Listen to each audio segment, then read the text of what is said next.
शुभ श्रावणी 4 मार्च भागामध्ये श्रावणी नंदाकाचा चांगलाच माज उतरवते. नंदाका आवाज चढवते.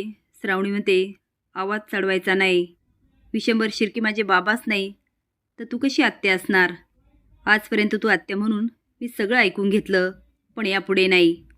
आता श्रावणी नंदाकाला असा काय दम आणि वॉर्निंग देते की नंदाकाची बोलतीच बंद होते. तेवढं शिव येतो आणि म्हणतो मॅडम काय झालं? श्रावणी म्हणते चल शुभू.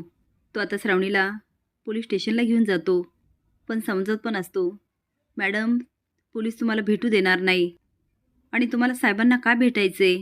तुम्ही एवढं काय रागात आहे? काय झालं? श्रावणी ते शुभू आज मला तुझ्या साहेबांना भेटायचं म्हणजे भेटायचं. आता साहेब म्हटल्यावर शुभू पण शॉक होतो आणि म्हणतो मॅडम तुम्ही हे काय बोलताय? तुम्ही साहेब का म्हणताय? श्रावणी ते शुभू ते माझे बाबा नाहीत. आजपर्यंत मी त्यांना बाबा मानत होते, पण मला माहीत नव्हतं ते मला मुलगी मानत नाही. मला वाटायचं माझी चुकी झाली म्हणून ते मला ओरडतात, पण आज मात्र माझ्यासमोर वेगळंच सत्य आलं. शुभू म्हणतो मॅडम कसलं सत्य? आणि तुम्ही हे काय बोलताय? साहेब तुम्हाला मुलगी मानत नाही? श्रावणी ते शुभू अरे मी त्यांची मुलगीच नाही आहे. तो म्हणतो मॅडम अहो असं का बोलता? श्रावणी म्हणते कळेल तुला लवकरच. ते आता पोलीस स्टेशनला जाते. पोलीस म्हणतात तुम्ही साहेबांना नाही भेटू शकत. श्रावणी म्हणते तुम्ही किती अडवा आणि काही करा, मी साहेबांना भेटणार म्हणजे भेटणार. आता श्रावणीचा हट्ट आणि शुभूची शिफारस यामुळे ते साहेबांना भेटू देतात.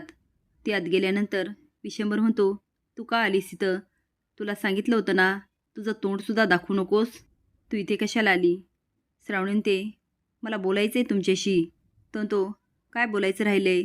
माझ्यासाठी सगळंच संपलं आहे. श्रावणी रागात म्हणते संपलं आहे? अहो आता तर सगळं सुरू झालं आहे. तिचा आवाज आणि राग बघून विशंभर बघतच राहतो. श्रावणी म्हणते तुम्हाला तुमची मुलगी मानत नाही ना? ठीक आहे नका मानू, पण मी जगासमोर माझ्या आईचं सत्य आणणारच. पुढच्या 48 तासात मी तुम्हाला इकडनं बाहेर काढील.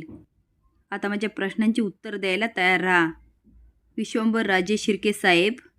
श्रावणीच्या तोंडून स्वतःचं नाव ऐकून विशंभर चांगलाच हादरतो आणि तो डोकं फिरलंय का?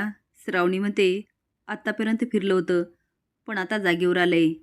आता मला कळलं आहे ते माझे बाबा नाहीत आणि मी तुमची मुलगी नाही.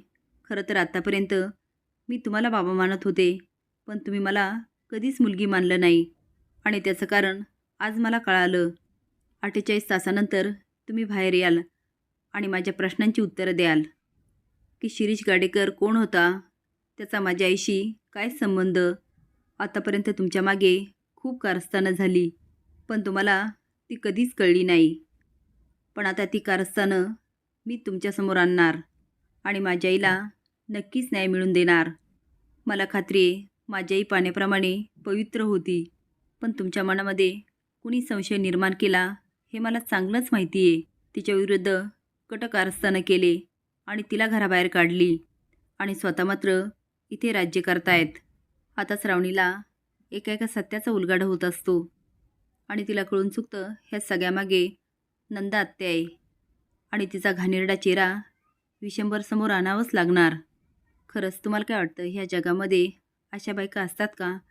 हे कमेंट बॉक्समध्ये नक्की सांगा. नवीन अपडेट जाण्यासाठी लाईक आणि सबस्क्राईब करा. धन्यवाद.